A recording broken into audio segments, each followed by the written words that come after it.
Okay, I'm going to be doing my presentation on behavioral economics. That's Shadow, my dog. He's not dead, he's just sleeping, so don't worry. I take good care of him. So, like I said, I'm going to be presenting behavioral economics for you all. So, whenever I initially looked it up, I was not surprised to see that the definition was basically what the title of the subfield is. So, behavioral economics, it's pretty self-explanatory. Whenever I first heard it, the first thing that came to my mind was like how people behave and how it affects the economy. So, the definition I found was behavioral economics is a subfield of economics that focuses on the psychological, social, and emotional factors that influence decision making. So, like I said, pretty self-explanatory. Daniel Kahneman, I think that's how you pronounce his last name. I think. He was awarded the 2002 Nobel Memorial Prize in Economic Sciences for his work on psychology and how people make decisions economically. So even that is basically a definition that would be applicable for behavioral economics because, like it says, psychology and how people make decisions economically. That's basically it. As more and more research is being put into this subfield, more and more, sorry about that, I had to cut out the end of that video because I was having a really hard time, so we're gonna retry that. Excuse me. Okay, so like I was saying, as more and more research is being done on behavioral economics, it's being applied to more and more fields such as marketing, finance, political science, and public policy. So more and more research is being done on this subfield, and it's starting to make sense for a lot more things.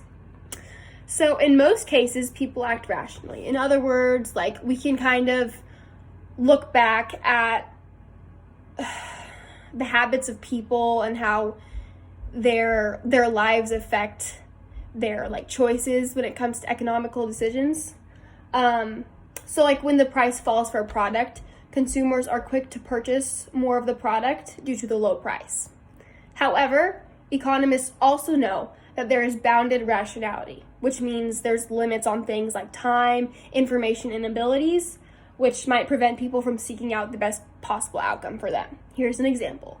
When people at a grocery store, let's say there's some salad and it's like on clearance. Some people would hop on that deal because that's what they can afford. But other people would look at that and think, oh, the quality must not be that good because it's on clearance, or it might be old. That's why it's on clearance, or that's why it's cheap. Even when it comes to like off-brand things, like some people don't mind buying off-brand things, but other people like the name brand because they think it's better. So people could assume that these things don't taste as good, they're not as fresh, and it could ultimately cause people to buy less, which breaks the law of demand. So the law of demand, for me, whenever I was researching this, was kind of hard for me to understand, so I might be wrong. So Mr. Kelling, if I'm wrong, then just, we can talk about it when I get back. But from what I could understand, the law of demand is basically, it's so hard to explain, but it's basically whenever, let's say a company raises prices on ice cream. Let's say they raise their prices pretty high because they think that the quality of that product is good enough to be high, but let's say it's not selling and people aren't buying that product. So when people aren't buying the product and these people are putting more money into making and distributing the product, it breaks the law of demand because people aren't putting the money back into the economy that the company is taking out of it. If that makes sense.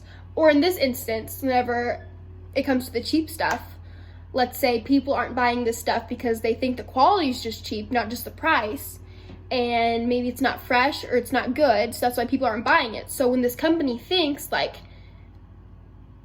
we're gonna cut the prices on this, or the store does, they think that it's gonna sell, but what if it doesn't?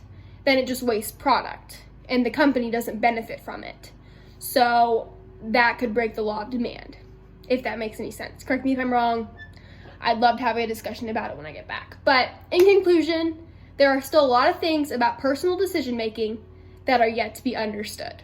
So basically, to sum all this up, behavioral economics is basically how people act and how it goes back to the economy and what personal factors play into their economical decision making.